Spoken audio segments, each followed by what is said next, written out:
نحمده ونصلي على رسوله الكريم اما بعد اعوذ بالله من الشيطان الرجيم بسم الله الرحمن الرحيم قل ان كنتم تحبون الله فاتبعوني يحببكم الله صدق الله مولانا العظيم وصدق رسوله النبي الكريم ونحن على ذلك من الشاهدين۔ ایک دفعہ درود شریف پڑھ لیجیے۔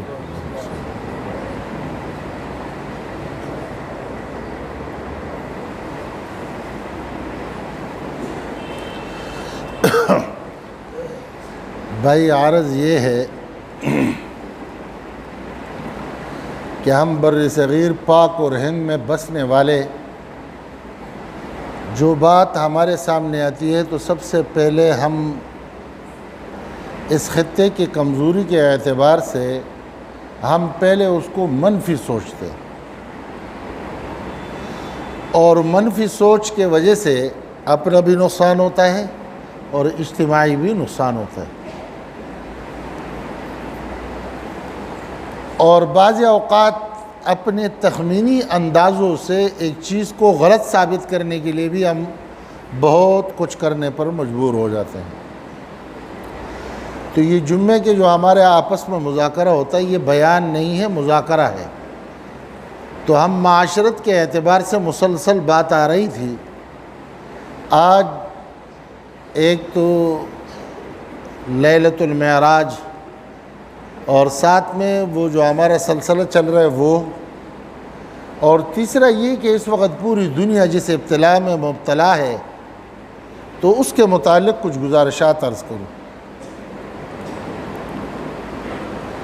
دیکھیں، یہ جو موجودہ وبا آئی ہے اس میں امت کے اعتبار سے، لوگوں کے اعتبار سے دو نقطہ نظر رکھنے والے ہیں، اور زیادہ ہمارے پاکستان میں۔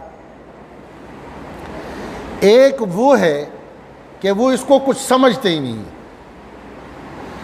اور ایک وہ ہے کہ خوف کے آخری حد کو وہ چھو رہے ہیں۔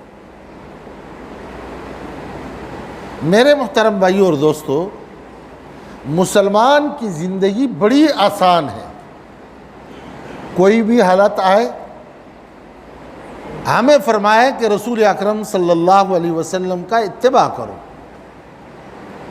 لہذا آپ علیہ السلام کے دور میں طاعون کا وبا آیا، ہم ذرا دیکھ لیں کہ ان میں آپ کا اپنا عمل کیا تھا، صحابہ کا کیا عمل تھا، اور اللہ کی طرف ان کی رجوع کیسی تھی، پھر اس مسئلے کا حل کیا نکلا۔ لیکن ادھر ہم نہیں جائیں گے، اور ایسے عجیب کیفیت سے ہم دوچار ہوتے ہیں کہ اگر کوئی عالم یا کوئی نیک ہمیں اس طرف متنبع کرنے کی کوشش کرے کہ بھائی یہ ہمارے اعمال کی وجہ سے یہ چیز ہو رہی ہے، تو پھر ہم ان کو کیا جواب دیتے ہیں؟ اور اگر دوسرے طرف والے کوئی بات کہتے ہیں تو یہ ان کے بارے میں کیا خیالات رکھتے ہیں؟ بھائیو، یہ یاد رکھو کہ ہم اس ملک میں بسنے والے سارے لا الہ الا اللہ پڑھنے والے ہیں۔ یہ دین مولویوں کی نہیں ہے، یہ قرآن صرف مولویوں کی نہیں ہے، یہ حدیث صرف مولویوں کی نہیں ہے، یہ ہم سب کے ہیں۔ جس طرح اس سوسائٹی میں بسنے والے سب کے سب پاکستانی ہیں، تو یہاں بسنے والے بھی سب جناب رسول اکرم صلی اللہ علیہ وسلم کے غلام ہیں۔ وہ عام آدمی ہو، وہ عالم ہو، وہ شیخ الحدیث ہو، وہ تبلیغی ہو، وہ مجاہد ہو، وہ فوجی ہو اور یا پولیس ہو، سب آقا کے غلام ہیں۔ آقا ہم سب کے نبی ہے، آقا ہم سب کے لیے رؤوف و رحیم تھے، وہ سب کے لیے رحمت للعالمین تھے، اور وہ دین جو لے کے آئے وہ کسی ایک آدمی کے لیے نہیں، صرف مسلمانوں کے لیے رحمت بھی نہیں تھے، تمام عالم کے لیے، جنات کے لیے، پرندوں کے لیے، چرند کے لیے، حیوانات کے لیے، سب کے لیے وہ رحمت بن کر کے دنیا میں آئے۔ جب وہ سب کے لیے آئے ہیں تو پھر بات کیا ہے؟ لڑنے کی کیا بات ہے؟ تحمل پیدا کرو، ایک دوسرے کو برداشت نہیں کر سکتے ہو، سیاسی بنیادوں پر ایک دوسرے کے کپڑے اتار رہے ہیں ہم، یہ کہاں کی انسانیت ہے میرے پیارو؟ کیوں؟ ہمیں تو یہ بتلایا جا رہا ہے کہ صحت مند معاشرہ مثبت تنقید کو وہ تعمیر سے تعبیر کرتے ہیں، لیکن ہمارے تو آغاز تنقید کی گالیوں سے ہوتا ہے۔ اگر کوئی اچھا کام کرے بھی ہم اس کو بھی برداشت نہیں کر سکتے، ایک دوسرے کے پیچھے پڑے رہتے ہیں سارے دن، ایک دوسرے کے نیچے دکھانے کے لیے، ایک دوسرے کو ذلیل کرنے کے لیے، ایک دوسرے کی غیبتیں کرنا، ایک دوسرے کو بے آبرو کرانا۔ یہ رسول اکرم صلی اللہ علیہ وسلم کے تعلیمات قطعاً نہیں ہے، انہوں نے تو ان چیزوں سے ہمیں منع کیا ہے۔ میرے محترم بھائی اور دوستو، یاد رکھو کہ یہ وبائیں اس سے پہلے بھی آئی ہے، یہ آفات اس سے پہلے بھی اقوام پر آئے ہیں، یہ مصیبتیں اس سے پہلے بھی اقوام پر آئے ہیں، لیکن ذرا دیکھ تو لو کہ جو کتاب ہمارے لیے اللہ پاک نے رہنما بنا کر کے ہمیں اصول اور ضابطہ بنا کر کے دیا، ہم اس کو سمجھتے ہی نہیں ہیں، نہ اس کو پڑھنے کی کوشش کرتے ہیں، نہ ان کی سمجھنے کی کوشش کرتے ہیں۔ دیکھو حضرت یونس علیہ السلام کے حالات اللہ نے قرآن میں بیان فرمایا اور ہمیں فرمایا کہ اس سے عبرت لو۔ حضرت یونس علیہ السلام کے قوم پر اللہ نے عذاب بھیجی اور بادل سامنے آ گئے، قوم نے جب دیکھا کہ بھائی اب تو اللہ کا عذاب آ گیا تو فوراً اللہ کی طرف رجوع کر لیا اور گڑ گڑانے لگے کہ اللہ ہمیں معاف کر دے۔ اللہ نے وہ عذاب ان سے اٹھا لیا۔ اب ہمیں حکم یہ ہے کہ اللہ کی طرف سے جو چیز آتی ہے وہ ہر ایک عذاب نہیں ہوتا کہ بس جو آگے عذاب ہے، بعض اوقات ایک آزمائش ہے اور ایک عذاب ہے۔ عذاب سزا ہے، آزمائش تنبیہ ہے کہ سدھر جاؤ، بس کرو، کیا کر رہے ہو؟ لیکن ان دونوں کو پہچانو گے کیسے کہ یہ عذاب ہے اور یہ ابتلا ہے، آزمائش ہے؟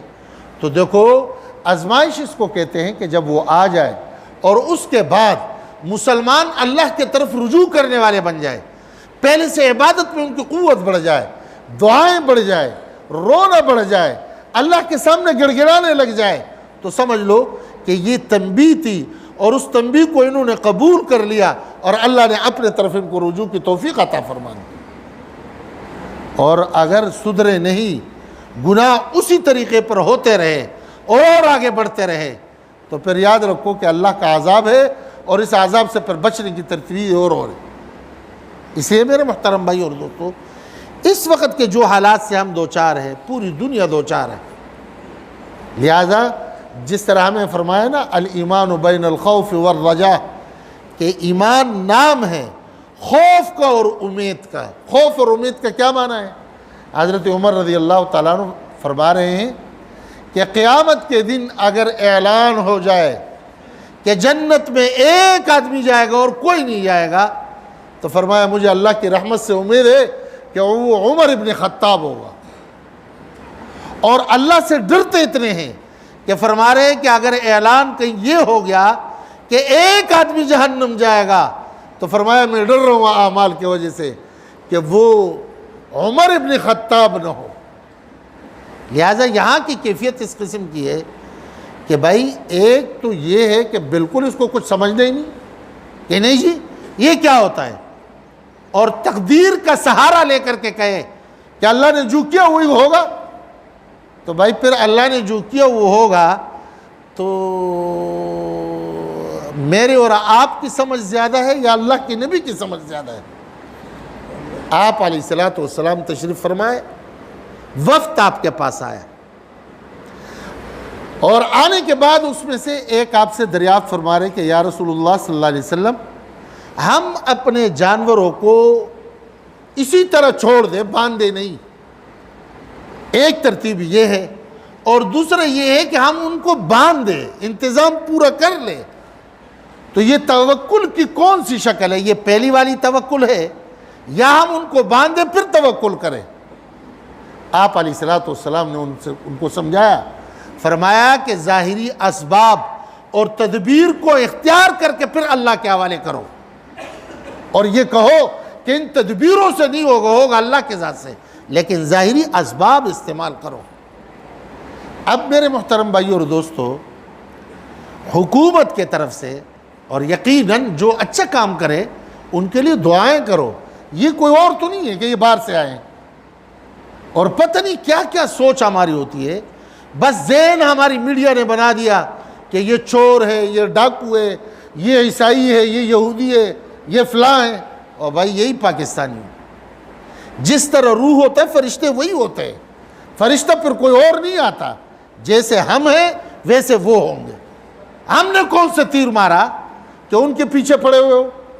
لہٰذا یہ یقینی ہے کہ اس دفعہ سن حکومت نے اپنے بساط سے زیادہ کام کیا اور گورنمنٹ ہماری وفاقی حکومت بھی اس میں کر رہے ہیں.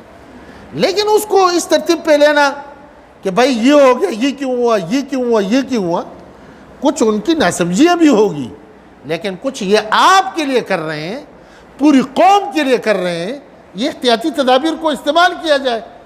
اب کئی دن کے بعد ہمیں نہیں معلوم ہوتی ہے، ایسے موقع پر سب مفتی اعظم بن جاتے ہیں، اپنی رائے سب دیتے رہیں گے اور سب شروع ہو جائیں گے کہ نہیں یہ تو یوں ہونا چاہیے تھا، یہ یوں ہونا چاہیے تھا. اور بھائی تجھے پتہ ہے بسم اللہ کا ترجمہ کر سکتے ہو، اس کی ترکیب کر سکتے ہو.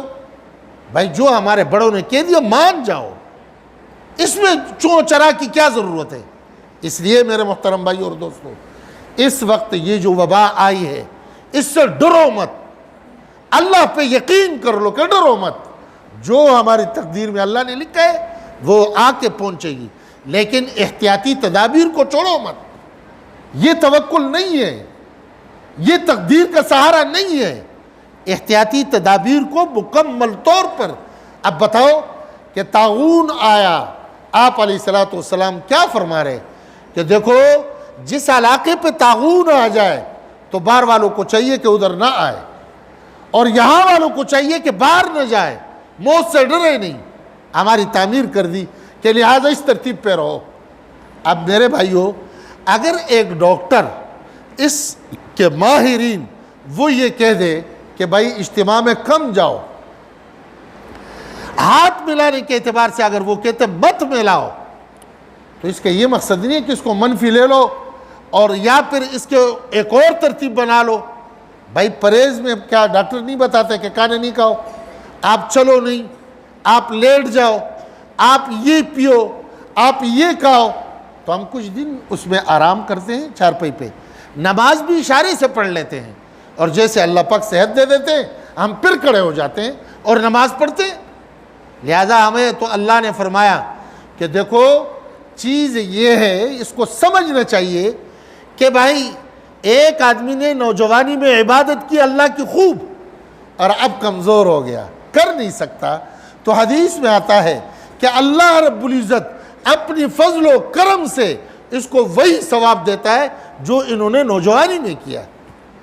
اللہ ٹوٹے ہوئے دلوں میں پایا جاتا ہے. ایک اللہ کے ساتھ مقابلہ کرنا ہے اور ایک اللہ کے سامنے شکست کھانی ہے. ہم بیمار ہوتے ہیں، کہہ دیا کہ بھائی بیٹھ کر کے پڑھو. سخت بیماری ہے، کہتے روزہ مت رکھو، ہم کہتے نہیں میں تو رکھوں گا. تو آپ اللہ کے ساتھ اگر لڑنا چاہتے ہو تو کون آپ کو روکے گا. لیکن بھائیو یہ بات یاد رکھو کہ احتیاطی تدابیر کا مکمل طور پر خیال رکھو پورے اہتمام کے ساتھ، لیکن اس سے غلط فائدہ مت اٹھاؤ. اب اگر حضرت مولانا شیخ الاسلام حضرت مولانا تقی عثمانی صاحب دامت برکاتہم العالیہ نے فرمایا کہ بھائی فرض نماز مسجد میں مختصر پڑھو، اور یہ بھی بتلایا کہ اردو کا خطبہ بھی نہیں دو، عربی خطبہ بھی مختصر کر لو اور سنن گھر میں پڑھو.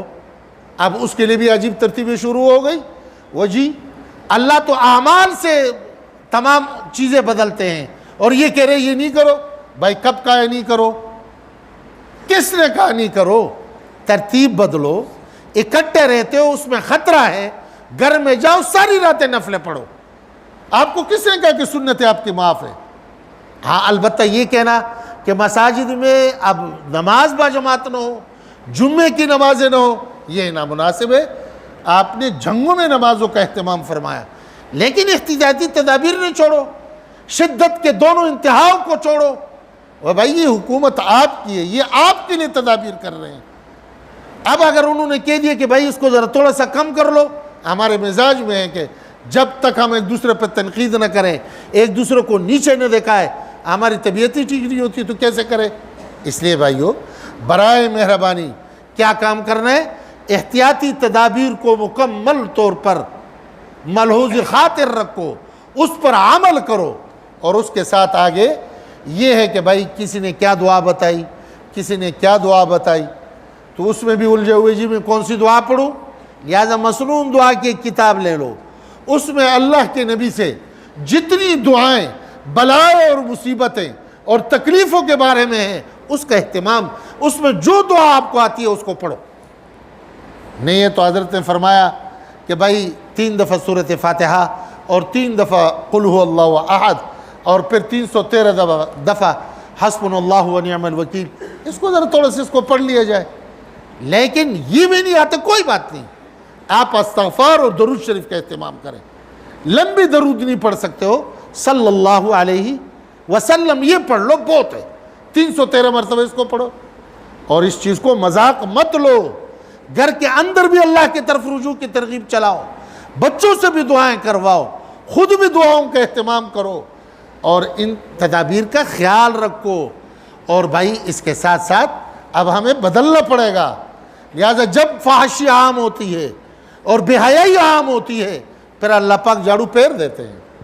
حضرت موسیٰ علیہ السلام خود لشکر میں موجود ہے، جلیل القدر پیغمبر ہے، نئی شریعت اللہ نے ان کو عطا فرمائی، اور ساتھ میں بھائی کو وزیر بنایا ہے، اور اس طرف پر وہ عالم بلعام بن بعور جب آئے تو اس کے بعد جب اس کو اللہ نے رسوا کر دیا اور نبی کے مقابلے میں آیا تو پھر انہوں نے ایک ترتیب بتائی، کہنے لگا موسیٰ علیہ السلام کے قوم پر اگر عذاب چاہتے ہو تو آسان کام یہ ہے کہ اپنے نوجوان بچیوں کو اچھے کپڑے پہناؤ، خوب زیب و تن کرواؤ، اور ان کو اس کے لشکر میں بھیجو، اور جو بھی ان کے ساتھ کچھ کرنا چاہے ان کو چھوڑ دو، اور جیسے یہ چھوڑیں گے تو اس کے بعد تم دیکھ لینا کہ اللہ کے عذاب ان کے اوپر کیسے آتا ہے۔ اب یہاں سے جب یہ گئے، ایک ہی بچی غلطی ہوئی 70,000 اکٹھے مرے۔ سارے دن ہم کرتے کیا ہے میرے بھائیوں؟ ایک طرف ملک پر جو افتادہ پڑا ہے، غربت کا آخری انتہا، ملک معیشیت کے اعتبار سے کس حالات سے دوچار ہے، قرضوں تلے دبے ہوئے ملک، اور اس کا اگر کاروبار ٹپ ہو جائے نتیجہ کیا نکلے گا؟ یہ جو روزانہ کی مزدوری کرنے والے ہیں ان کا چھوڑو، جو درمیانہ طبقے کے ہیں ان کے ساتھ کیا ہوگا؟ یہ وقت رونے کا ہے، موبائلوں کا نہیں ہے، یہ وقت اللہ سے مانگنے کا ہے، یہ وقت اللہ سے صلح کا ہے، یہ وقت گڑ گڑانے کا ہے۔ ایسے افتادہ اس سے پہلے کبھی آیا کہ مساجد میں نمازوں کے اعتبار سے عجیب حالات سے ہم دوچار، مدارس بند ہو گئے اور وہاں امتحانات ملتوی ہو گئے۔ یہ دن بھی ہم دیکھنے کو آ گئے کہ اب بیت اللہ میں بھی آج نماز موقوف ہو رہی ہے۔ اللہ کے بندو، اب بھی اگر ہم توبہ نہیں کریں گے وہ وقت کون سا آئے گا کہ جس میں ہم اللہ کے سامنے پر روئیں گے؟ لہذا خدا کے واسطے ہر ایک ہم میں سے میرے سمیت آؤ مل کر کے اللہ سے توبہ کر لیں، اور پھر آگے اپنے اعمال کو ذرا تھوڑا سا درست کر لے، احتیاطی تدابیر کو اپنی جگہ پر رکھیں، تو انشاءاللہ العزیز اللہ ہماری مدد کریں گے۔ اللہ پاک ہم سب کو عمل کرنے کی توفیق عطا فرمائے۔